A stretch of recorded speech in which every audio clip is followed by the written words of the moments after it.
Eu sou a professora Cutrim e seja bem-vindo a mais uma videoaula. Hoje nós iremos falar sobre história, no qual abordaremos o assunto documentos históricos. Vamos estudar um pouquinho sobre documentos históricos escritos, os iconográficos e visuais, tá? Vamos saber o conceito de cada um e também orais, audiovisuais e arqueológicos, tá bom? Então, vamos em frente que esse conteúdo é bom e é um conteúdo bem curto. Vamos lá, eu estou na página 218, grupo 2 da coleção Koch. Turma, pegue o seu marca-texto e como você já pode observar, eu já marquei, já coloquei aí para você dar uma olhada. Então, você irá marcar, olha só, documentos históricos. Conceito de documentos históricos começa aqui ó, no primeiro parágrafo e vai até o ponto, continuando. São todos os materiais que podem ajudar na pesquisa de um historiador, ou seja, são documentos que fornecem informações sobre um assunto ou pessoa.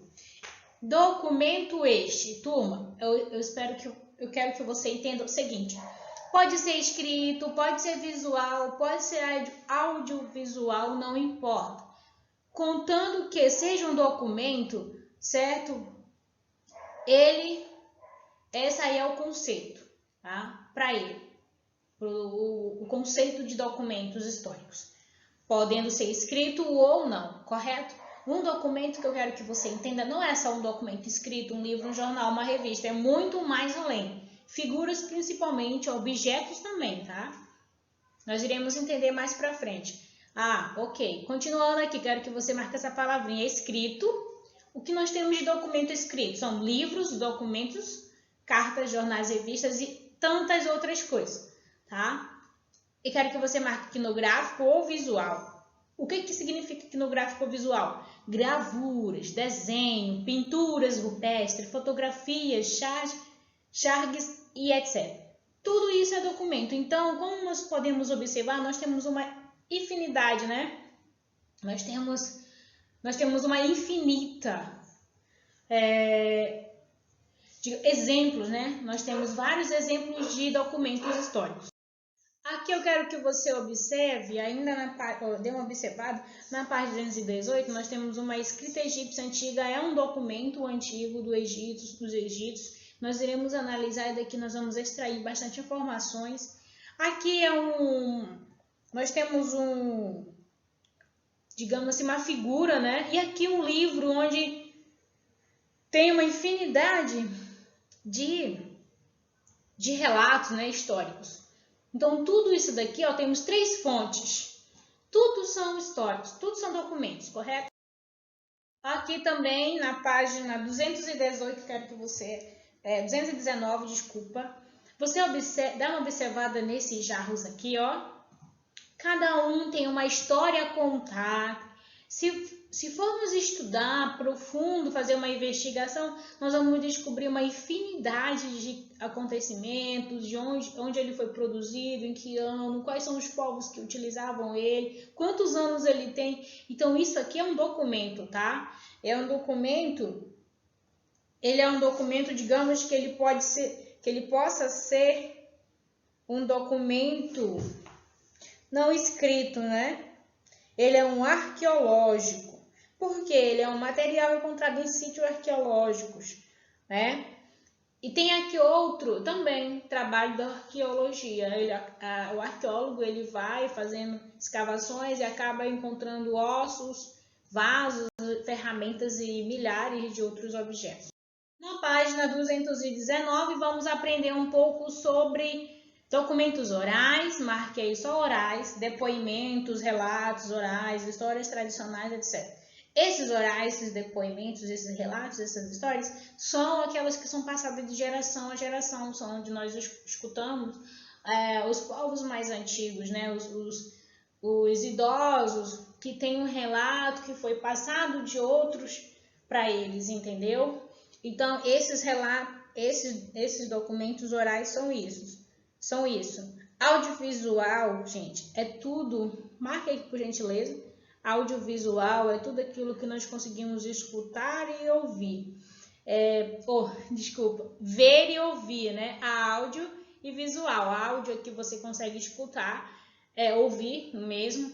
E visual é tudo aquilo que você consegue ver. Filme, músicas, vídeos, etc.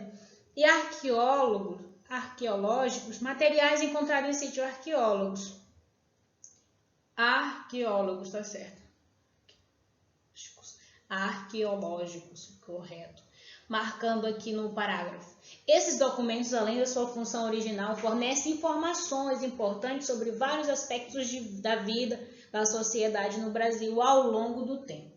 Você vai marcar até o ponto continuando a leitura. Eles podem ser encontrados em muitos lugares, como biblioteca, museus, arquivos históricos, igrejas, estradas, centros culturais, praças e etc. Vamos para o próximo parágrafo.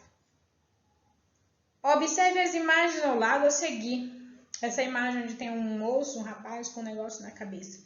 Elas foram feitas por um pintor francês chamado Jean Debret, que foi trazido para o Brasil por Dom Pedro VI, para retratar as belezas do lugar e o modo de vida das pessoas que viviam aqui naquela época. Essas obras, assim como tantas outras, são consideradas documentos históricos de uma época, mais precisamente da pintura da metade do século XIX. Tá? Então, pinturas, como nós já estudamos, tudo é um documento histórico, tá bom? Eu já estou na página 220, onde eu irei realizar meu exercício de aplicação. Primeira questão. O professor disponibilizará várias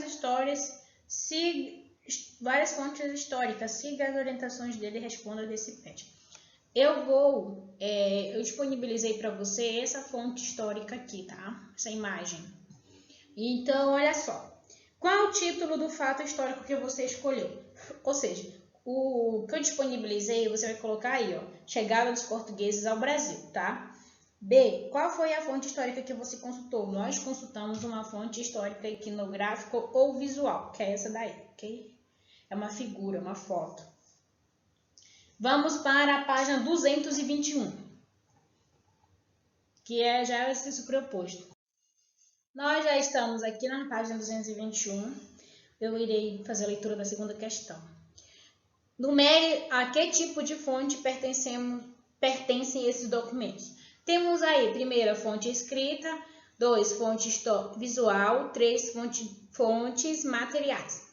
E ele quer que você faça essa numeração aí, ó.